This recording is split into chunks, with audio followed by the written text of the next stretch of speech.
सकते हैं। आज 3 दिन से हम लोग इधर बैठे हैं, लेकिन ये एक आमदार हम लोग को पूछने नहीं आया कि तुम लोग क्यों इतनी जिद पकड़ के बैठे हो, क्या तुम लोग का प्रॉब्लम है। मैं तुम लोग का बड़ा दिल करके प्रताप सरनाइक सर आप आना चाहिए था, गीता जैन मैडम आप आना चाहिए था। नमस्कार, मेरा नाम है साक्षी सेमवाल और आप देख रहे हैं IANN टुडे। दुख होता है ऐसी चीज़ों को देख के जब हम ये कहते हैं कि हम आत्मनिर्भर भारत में रहते हैं। वो भारत जिसमें के देश के प्रधानमंत्री ये बोलते हैं कि हमें आत्मनिर्भर बनना है, हमें #वोकल फॉर लोकल को सपोर्ट करना है और जितने भी लोग हैं हमारे देश में कहीं ना कहीं उनको एंटरप्रेन्योर्स बनाना है। लेकिन आपको ऐसी चीज़ हम दिखाने वाले हैं जिससे देख के शायद आपको भी दुख होगा और ये सोचने पे आप मजबूर होंगे कि क्या हमारा देश जो एक तरफ प्रगति कर रहा है, एक तरफ चांद पे पहुंच चुका है, लेकिन वहीं के जो लोग हैं उनकी सुनने के लिए, उनकी मदद करने के लिए शायद कोई भी नहीं है। आपसे मेरा ही बस इतना सा सवाल है कि कितने दिन आपको यहाँ पे बैठे हुए हैं और ऐसी क्या मांग है जिसके लिए अभी तक सरकार जो है वो सुन नहीं रही है और आप लोगों को इतनी कड़ी धूप में यहाँ पे बैठना पड़ रहा है? हमारा नाम प्रदीप विलियम है।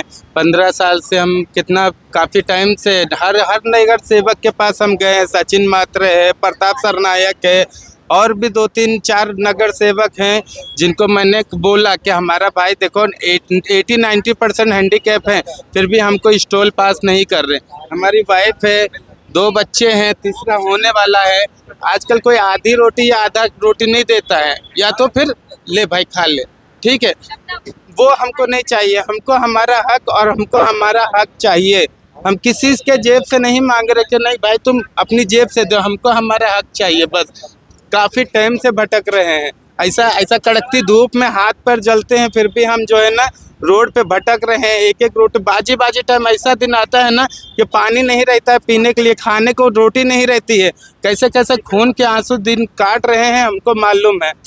अब जिस तरीके से आपने बताया कि इतनी परेशानी आती है, इतना जब इलेक्शन मौत है, इससे बढ़िया तो मौत है। इलेक्शन के टाइम पे वो लोग आते हैं, हाँ भैया दादा चाचा भतीजा सब बन बोल के आते हैं, लेकिन जब इलेक्शन का टाइम निकल जाता है ना फिर उसके बाद में कौन क्या मिलते भी नहीं, हाथ भी नहीं मिलाते, नहीं तो आके पैर छू के जाते हैं कि भैया हम हैं, हम करेंगे तुम्हारे लिए। फिर उसके बाद में जब उनका पूरा हो जाता है ना फिर उसके बाद में वो हाथ क्या घूम जाते, रास्ता घुमा लेते हैं, देखते भी नहीं है कि आ रहा है घूम जाओ। हाँ, मेरा नाम काजल परेश नाइक है। मैं मीरा भाईंदर प्रहार दिव्यांग क्रांति संस्था की मीरा भाईंदर अध्यक्ष हूँ और ये सुदामा हिरे जी है, शहर अध्यक्ष है। हम लोग आज 10 अप्रैल को आंदोलन किए थे कि जो मीरा भाईंदर में दिव्यांग है उनको स्टॉल दिया जाए, उनको रोज़गार दिया जाए, उनकी पेंशन रेगुलर बने, जो मंदबुद्धि दिव्यांग है उनके लिए स्कूल का बंदोबस्त करे। ये हमारी जो मांगे हैं ये जायज़ है, ये इतनी बड़ी भी नहीं है कि इनको धोरण पास करने के लिए दिल्ली जाना पड़े या सेंटर के पास जाके वहाँ से प्रस्ताव पास करके यहाँ पे लाना पड़े। ये लोकल लेवल पर ये सब मांगे ऑलरेडी पास हो चुकी है, फिर भी मीरा भाईंदर महानगर पालिका हमें क्यों नहीं देना चाहती है वो उनको ही पता है। 10 अप्रैल को आंदोलन किया, 10 अप्रैल को उन्होंने डोले साहब थे, तभी डोले साहब ने हम लोग को बोला कि दिव्यांग भवन आपको दे देते हैं, जिस दिव्यांग भवन में दिव्यांगों के लिए रोज़गार मिलेगा, यानी हम छोटे मोटे जो दिव्यांग चल सकते हैं वो या बैठ के काम कर सकते हैं उनको काम मिलेगा, मंद दिव्यांगों के लिए स्कूल ओपन हो जाएगा। उसके लिए उन्होंने कहा कि निधि भी लेके आएंगे तो बड़ी मेहरबानी होगी मंत्रालय से। तो हमारे जो राज्य मंत्री बच्चू कडू जी है उनके पास से आप निधि लेके आओ, वो भी बात हो गई, सब कुछ बात हो गई। और जो दिव्यांग मर चुके हैं जिनका स्टॉल पे अभी दूसरे लोग बैठ रहे उनके लिए भी डोले साहब ने हमारे पास से पत्र मांगा कि ये जो हम लोग अगर ये स्टॉल हटाने जाएंगे तो सब पॉलिटिक्स पार्टी ये रोकेगी, इसलिए आप उधर से पत्र लेके आओ कि जो दिव्यांग मर चुके हैं उनका स्टॉल निकाल के हम दूसरे दिव्यांगों को दें ताकि दूसरे दिव्यांग का रोजगार चालू हो चुके। वो पत्र भी हमने डोले साहब को दे दिया। उसके बाद क्या हुआ पता नहीं कि आयुक्त काटकर साहब आ गए। काटकर 1 सितंबर को दिव्यांग भवन दिव्यांग के दारी में प्रोग्राम में मीरा भाईंदर से 150 दिव्यांग गए।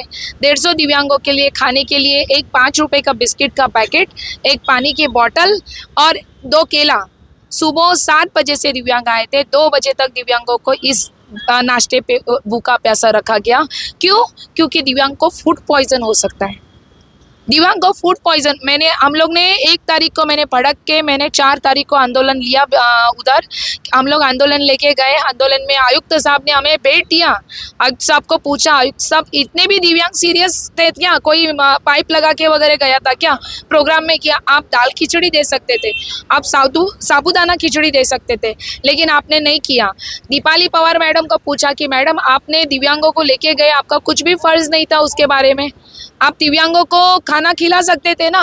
महानगर पालिका में हमारे निधि का तरतूद है, आप और उधर से मंत्रालय से था कि 3% ये दिव्यांग प्रोग्राम के लिए निधि खर्चा किया जाए। तो फिर वो क्या किया आप लोगों ने? वो नहीं किया। उन्होंने हमको उल्टा जवाब दिया, ये मेरा काम नहीं है, कलेक्टर का काम है। वो इसी तरह आज हर बार दिव्यांग का अपमान करती है। दिव्यांग किसी भी प्रॉब्लम को लेके जाए वो उनको कुत्ते की तरह बिहेव करती है, उनसे बात नहीं करती है, बहुत तकलीफ देती है। ऐसे मेरे अनेक दिव्यांग भाइयों की तकलीफ मेरे पास कंप्लेंट्स आई है। तो हम लोग ने मांग किया कि उनकी बदली की जाए। हमको स्टॉल चाहिए, हमको दिव्यांग भवन चाहिए और दीपाली पवार की बदली की जाए, जहाँ पे एक ऐसा अधिकारी दो जो दिव्यांग की भावना समझे, दिव्यांग की तकलीफ समझे और दिव्यांग को न्याय देने में अगर लेट हो रहा है तो उसको समझा के प्यार से उसको थोड़ा धीरज ये करे। लेकिन वैसा दीपाली पवार मैडम ने नहीं किया। और हम लोग ने फिर 7 दिन का अल्टीमेट दिया था कि हम लोग 4 सितंबर के बाद हम लोग 12 सितंबर को हम लोग आमरण उपोषण में बैठने वाले थे। मैं खुद, काजल नाइक, मीरा भाईंदर अध्यक्ष, सुधा महिरे शहर अध्यक्ष, शबनम खान, हम लोग 3 जन आमरण उपोषण पे बैठे थे। लेकिन मीरा भाईंदर के आयुक्त नहीं आए मिलने के लिए, मीरा भाईंदर की पॉलिटिकल पार्टी मिलने के लिए नहीं आए, ना मीरा भाईंदर के 2 नामचीन आमदार हम लोग को मिलने आए कि दिव्यांग लोग क्यों उपोषण कर रहे हैं। दिव्यांग लोग के ऊपर ऐसा क्या वक्त आया कि वो आमरण उपोषण के लिए उतरा? क्यों आयुक्त साहब आप उनकी तकलीफें दूर नहीं कर रहे हो? वैसे तो आप दौड़ दौड़ के सारी गाड़ियाँ लेकर उधर दिव्यांग आयुक्त साहब को घेराव डालते हो, सब कुछ करते हो, और दिव्यांग जब भी तकलीफ में है तो आपको नहीं दिखाई दे रहा है। उनके प्रतिनिधि हम लोग से आके पूछ रहे कि आप उनके पास गए, आप उनको बताया? मैडम मैं उनके पास 2 बार पत्र दे चुकी हूँ कि जो 10 लाख निधि आता है दिव्यांगों का वो आप वितरण करो। उसके ऊपर 25 जनवरी को उन्होंने पत्र दिया कि कलेक्टर से उनको पता चला है कि ऐसी कोई निधि अनिवार्य नहीं है एक्सपेंस के लिए। तो अगर ये दिव्यांग का मामला है तो हम लोग इसका पता लगाएंगे और ये साल में हम लोग आपको वो निधि प्रोवाइड करेंगे। 22 नवंबर 2023 आया, 1 महीना है साल क्लोज होने के लिए, लेकिन आमदार साहब, दोनों आमदार साहब आया, आमदार मैडम ने हमको पूछना भी जरूरी नहीं समझा। आमदार गीता जैन और आमदार प्रताप सरनाई, इनसे हम लोग ने अभी गए महीने में पत्र व्यवहार भी किया है कि हमारी निधि हम लोग को दो, हमारे दिव्यांगों को बैटरी साइकिल, ये दिव्यांग चल नहीं सकता, इसको खाने का प्रॉब्लम है, इसको चलने का प्रॉब्लम है, आज ये अपनी जान देने के लिए रेडी हो गया है, इसको चलना नहीं आता है, इसको ये मेरे पास गए साल में बैटरी साइकिल का रिक्वायरमेंट आया है। ऐसा आज मेरे पास 65 रिक्वायरमेंट्स आया। इधर बैठे हम लोग तभी 65 रिक्वायरमेंट्स आए। किसी को स्टॉल चाहिए, किसी को नौकरी चाहिए, किसी को इयरिंग मशीन चाहिए, किसी का पैर कटा हुआ है उसको पैर चाहिए। अभी नौकरी नहीं है तो ये कहाँ से ये सब लाएंगे? अगर ये बड़े बड़े आमदार अपने जेब से खर्चा भी करेंगे ना, कुछ प्रॉब्लम नहीं होगा इनको। तालाब में से एक बूंद पानी है इनके लिए दिव्यांगों का खर्चा, लेकिन ये करना नहीं चाहते। आज 3 दिन से हम लोग इधर बैठे हैं, लेकिन ये एक आमदार हम लोग को पूछने नहीं आया कि तुम लोग क्यों इतनी जिद पकड़ के बैठे हो, क्या तुम लोग का प्रॉब्लम है। मैं तुम लोग का बड़ा दिल करके, प्रताप सरनाइक सर आप आना चाहिए था, गीता जैन मैडम आप आना चाहिए था। मराठा आरक्षण के वक्त आप आए क्यों? क्योंकि मराठा बहुत सारे हैं, आपको वोट मिलेगा, और मीरा भाईंदर में दिव्यांग कम है इसलिए आपको वोट नहीं देंगे दिव्यांग। आपको दिव्यांगों का वोट नहीं चाहिए, आपको दिव्यांगों को न्याय नहीं देना है। आप दिव्यांगों को 4-5 दिव्यांगों को स्टॉल दिया, बात खत्म हो गया। बाकी के दिव्यांग कहाँ जाएंगे? आज ग्रेजुएट दिव्यांग है, आप दो ना MBMC में 5 जगह, आप प्राइवेट स्कूल में दो, परवाना आप देते हो ना प्राइवेट स्कूल को। आज कितने सारे स्कूल हैं, 5-5 भी दिव्यांग मेरे जाएंगे तो कितने होंगे ज़्यादा से ज़्यादा? इन्होंने अभी तक दिव्यांग की जनगणना भी नहीं की है महानगर पालिका ने। क्या दिव्यांग और पेंशन बंद, जब भी एक रिक्शा दिया तो पेंशन बंद, रिक्शा दिया तो पेंशन बंद। वो रिक्शा चल ही नहीं रही है, रिक्शा रिटर्न दी दिव्यांगों ने। वो रिक्शा चल रही है कि नहीं चल रही है पूछना आपका फर्ज था, ये देखना आपका फर्ज था।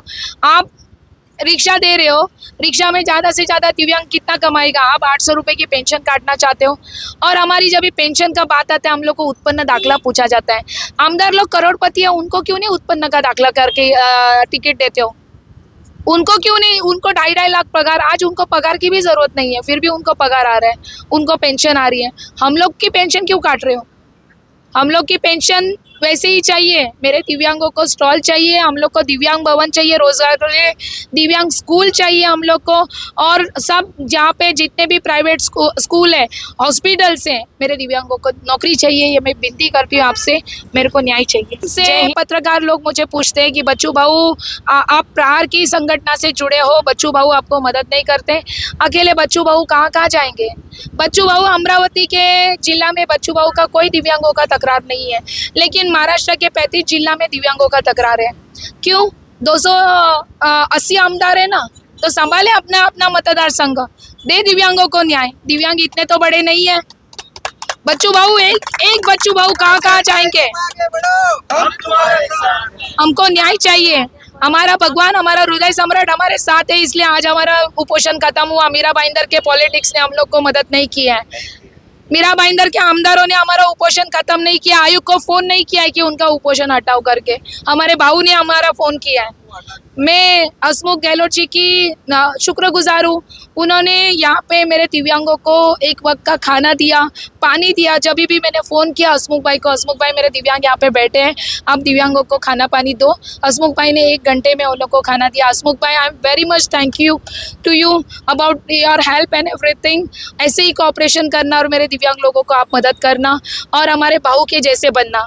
अपना बिडू, अपना बिडू, देश का नेता कैसा हो? तो सुना आपने किस तरीके से जो लोग हैं उन्होंने अपना दर्द को बयां किया है।